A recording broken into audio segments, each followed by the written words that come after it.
think I'm standing in line for too long at some place, I can just whip it out and tell people about my experience with that. And so we are increasingly defined not by what we say we are, but what everybody else says we are on a moment-to-moment basis. Why are you here?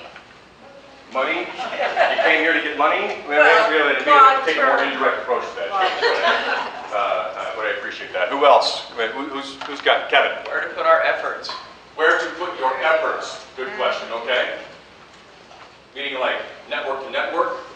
Where do we spend our time? What do we do first or second or third?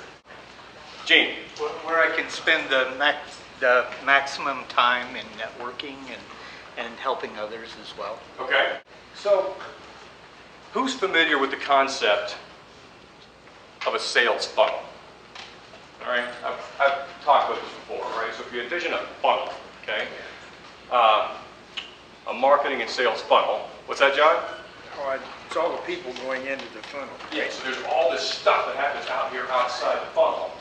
And marketing's job is to bring people into the funnel, and then sales and marketing pull them through the funnel. The guy named John Jantsch came along and wrote a book called Duct Tape Marketing, and he put a plug at the bottom of the funnel and called it a sales hourglass. You're not supposed to let people escape. Well, that makes sense, right? Here's some facts about social media. 84% of people who like your Facebook page already do business with you.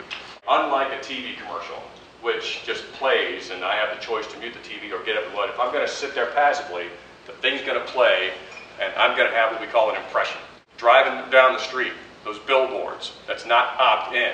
I have to be on that street to get to where I'm going. I have no choice but to some peripheral level at least experience that billboard. A print ad in the newspaper appears in front of me because I'm reading a story. That is push marketing. Social media is pull marketing.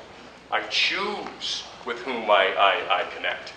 So social media is like that, right? Because in order to consume the content that you're putting out on, let's say Facebook, I have to choose to have a Facebook account. And then I have to choose to go like your page. I've got all this stuff that's coming in on my news feed. All this data, all this information. I'm not going to see it all. So I also have to make another choice to go choose, probably, to go see what you've put out recently, if I really like you. Now Facebook, and this is in your timely tip, Facebook is doing a better job of getting the stuff that it believes is more interesting to you in front of your eyeballs. But Twitter is not like that. Twitter is a chronological deal. The shelf life of a tweet is 3 minutes. And so the average person anymore, when they're researching a purchase position, researches 8 different forms of media.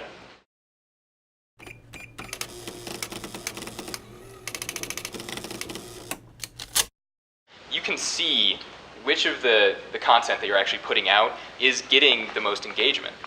And so you can see whether people are clicking on links and checking this out, or whether they're ignoring it, and that can kind of give you an idea of the content that is going to actually attract their interest and attention.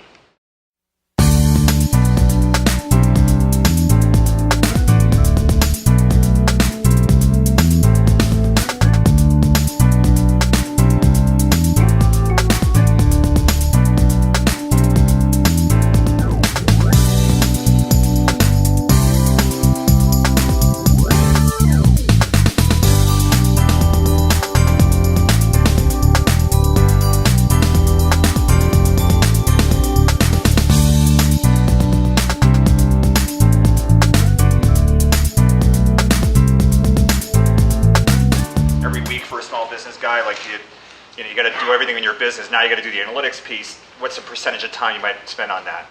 If you're checking back every week, couple of weeks, again, it depends on how important that is to your business and how often you really want to be updating those metrics and seeing how engagement may be changing from time to time. Everybody's got that question. It depends on your level of sophistication with the tool. It's like anything else. Yeah, it's like getting it set up is probably the hardest part, but then once you have some of those segments already set up, going in, I could take 15 minutes and review all the data that tell people who you are and why you exist, and you'll end up doing business with the right people.